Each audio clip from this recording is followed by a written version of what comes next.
Hey folks, it's Mark with Fire Mountain Outdoors. Thank you for joining me on this foggy, cold day at the Fire Mountain testing facility. What we're doing today is working up a load for the 300 Blackout. So the firearms we're working with today is my new 300 AAC Blackout Handi-Rifle.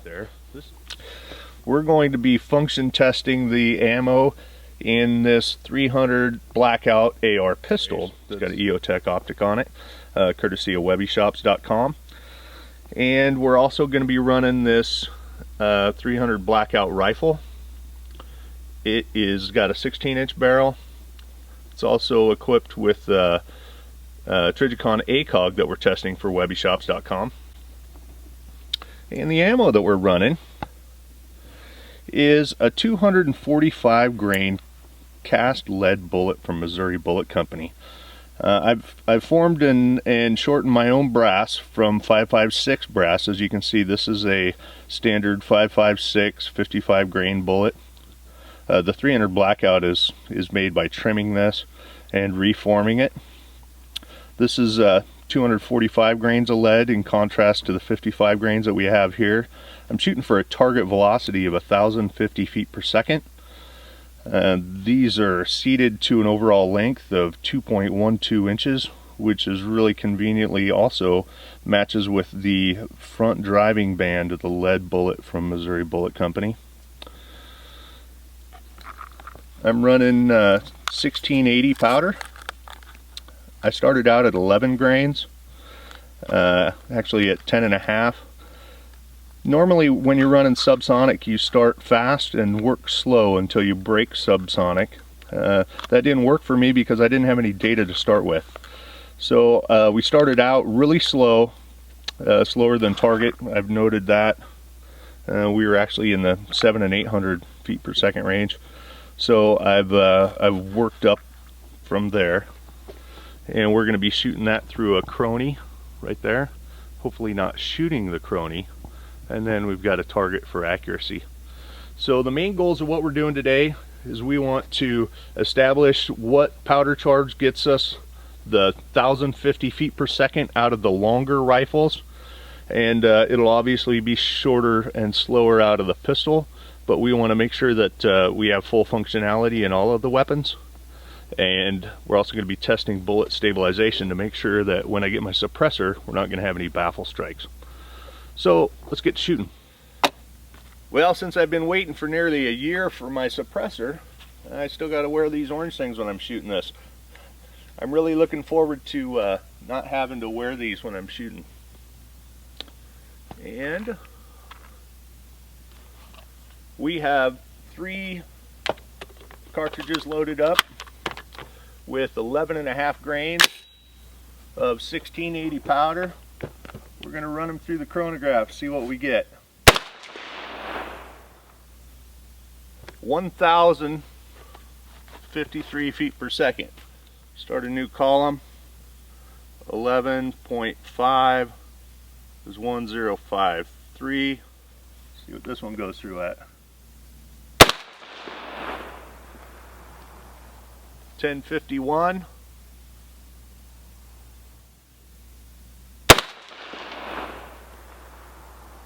1048.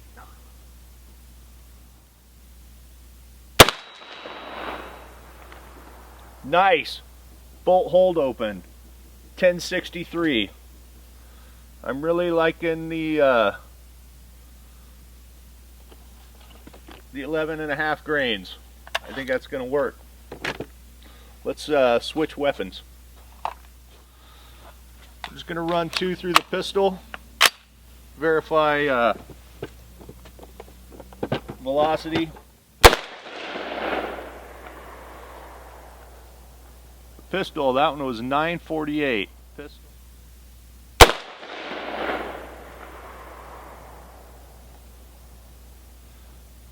915.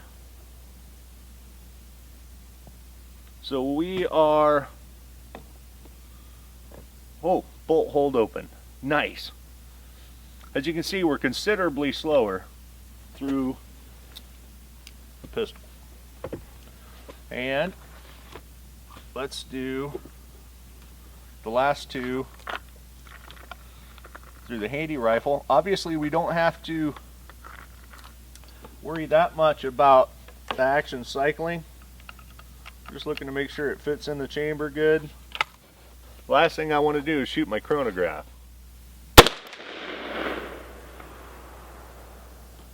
Handi-Rifle 1064.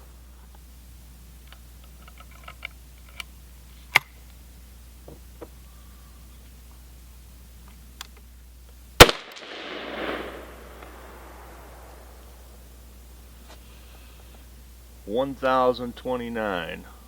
Well, I can tell you that the feet per second, we've got about a 40 feet per second variance between 30 and 40 in all of these, which I think is acceptable.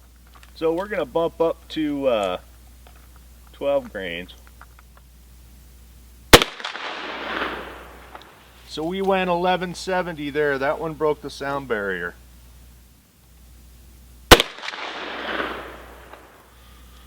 $12 grains, it's 1152.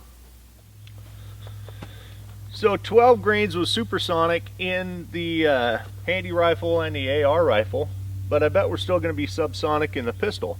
I'd like to know where my threshold is in powder, because I may develop a separate load that just stays subsonic with the pistol, but I still get maximum power and velocity.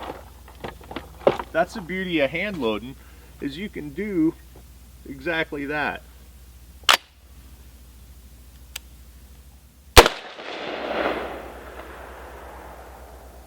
So I'm at 1043 with the pistol, right on.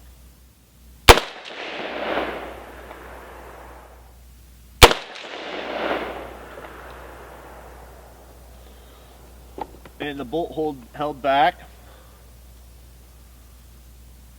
1034. Well, since I know that this is all going to be supersonic in the longer weapons, we're going to burn the rest of this up in the pistol here.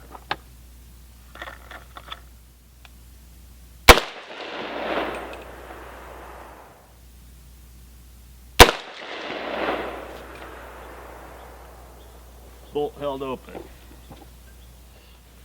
And now we're shooting the last of the 12.3 grains of 1680 powder through the AR pistol.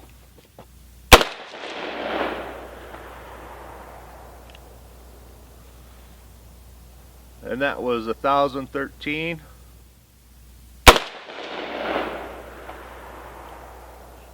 $1,004. And 1008.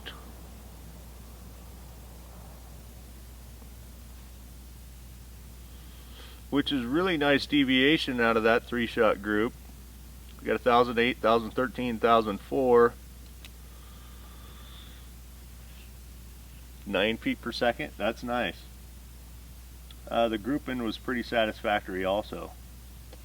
I've got some factory Remington 300 AAC Blackout that's running a 220 grain bullet. It's advertised to be subsonic. I'm really curious what my velocity deviation is and my velocity, so we're going to run it. Going to run some store-bought ammo.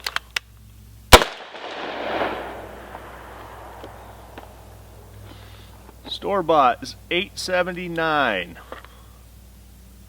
879 feet per second.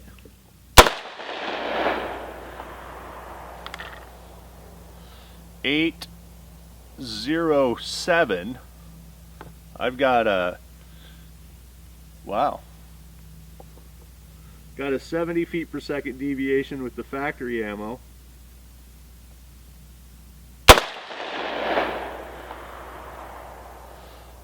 And 903. 903. Check this out. 903, 807, and 879. So that's really the beauty of hand loading, folks.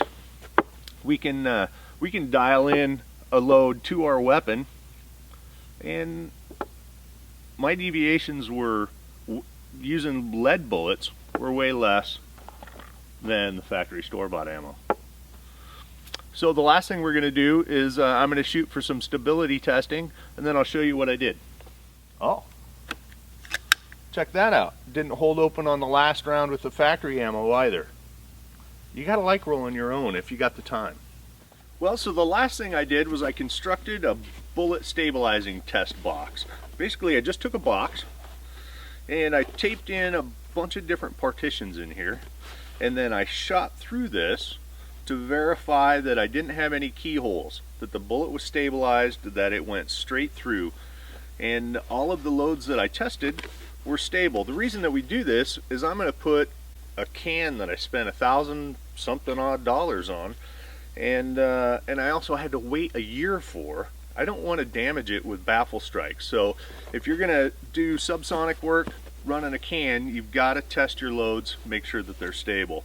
And as you can see, the exit here, there are no keyholes. The entrance, we're all nice and round with all of the loads. The Missouri Bullet Company 245 grain AAC Blackout round stabilized in my particular weapons. You're going to want to test it in yours. The last thing that I did is I also inspected my barrels to make sure there was no barrel leading. That's a concern whenever you're running leads. I saw no evidence of leading, and I'm really happy with the bullets. So give Missouri Bullet Company the lead bullets a try. Now, I determined for my use, this isn't a recipe, this isn't a recommendation, but this is what I found for me, and take it or leave it, don't use this as a recommendation. But I found that for me, using the Missouri Bullet Company 245 grain bullets, out of a 16-inch barrel, my target load is 11.5 grains of 1680 powder. I found that the spread, the velocity spread, was acceptable. I stayed subsonic with the exception of one, and that's very well could be user error, but that was the recipe for me. And if I wanted to dial my power up for a pistol load, which I likely will, because I want to be running as much power as I can and still stay subsonic out of that short barrel, but my my load target for the pistol is 12.3 grains of 1680 behind that 245 grain bullet. Hey, I hope this was an enjoyable segment for you. I hope it gave you some insight on what you've got to do with load development on the 300 Blackout round, especially if you're working subsonic and plan on working through a can. Thanks for joining me on a fun afternoon of shooting and dinking around. If you like what you saw, please like us on Facebook and subscribe to us here on YouTube. Go ahead and log in, subscribe, join in on the conversation. Thanks for watching.